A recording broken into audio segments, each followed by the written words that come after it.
हमने कई शास्त्रों का अध्ययन किया, कई वेदों को कंठस्थ किया, कुरान की कई आयतों को पढ़ा,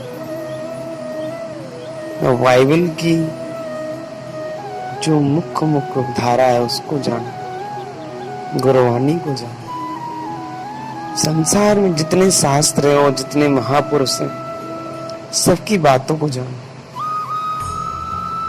बहुत गौर से पढ़ा, अत्यंत चिंतन के साथ पढ़ा, धारण करने का भी प्रयास किया, परंतु बदलाव न ला पाए।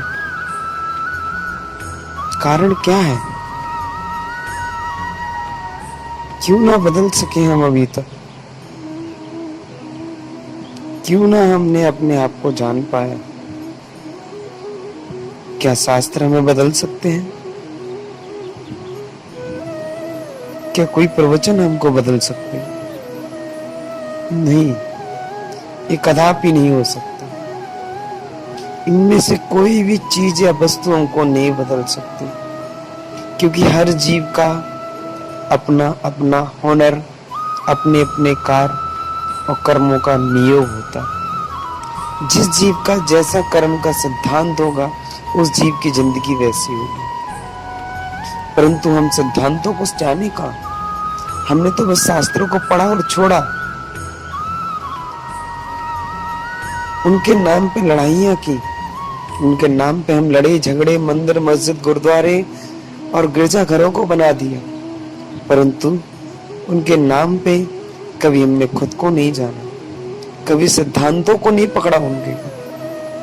यही कारण है कि बदलाव तनिक सा भी ना आए और यूं अपने आप की छाया में हम अभी तक ना सो पाए, ना जान पाए, ना समझ पाए।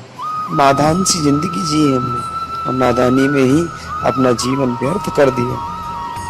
आ गया है समय अब जाने का, सो जाने के लिए तैयारियां करने लगे। जला दिए जाएंगे, किसी नदी में फेंक दिए जाएंगे। मुसलमान होंगे तो हमको गाड़ दिया जाएगा। ये दो ही क्रिया होती है, ये जला दिया जाएगा, ये काट दिया जाएगा, परंतु हमारा शरीर होगा, हम नहीं होंगे। चिंतन करो, मंथन करो कि करना क्या। जिंदगी रंगीन है, हसीन है, गमगीन है। ये दुनिया देखो कितनी संगीन है। कब समझेंगे उन बातों को जो दुनिया के जंजालों में से निकली हुई? कब समझेंगे उन राहों को जो राहें गलत गलत हैं और उस खाई की ओर ले जा रही है, जिस खाई में हमारा दूर दूर तक नाम और निशान तक ना दिखेगा? क्यों ना ही समझे हम अभी तक? क्यों नहीं समझ पा रहे? क्यों नहीं समझने का प्रयास कर? क्योंकि हमारे चारों ओर वो माहौल खड़ा कर दिया गया है कि तुम उन जंजीरों में पहले जकड़े रहोगे तो खुद को कैसे पहचान पाओगे? तोड़ो तोड़ो, निकलो वहां से जहां तुम हो। तोड़ो उन कृतियों को जिनमें तुम फंसे हो। तोड़ो उन सिद्धांतों को जो सिद्धांत है ही नहीं। तोड़ो उन बातों को जो बातें ही नहीं। बातें तो सिर्फ बातों का एक पुलिंदा सा बना रखा हुआ है। तुम्हारा आत्मा का ज्ञान तुम तक पहुंच ही नहीं पाओ। समझना पड़ेगा, जानना पड़ेगा,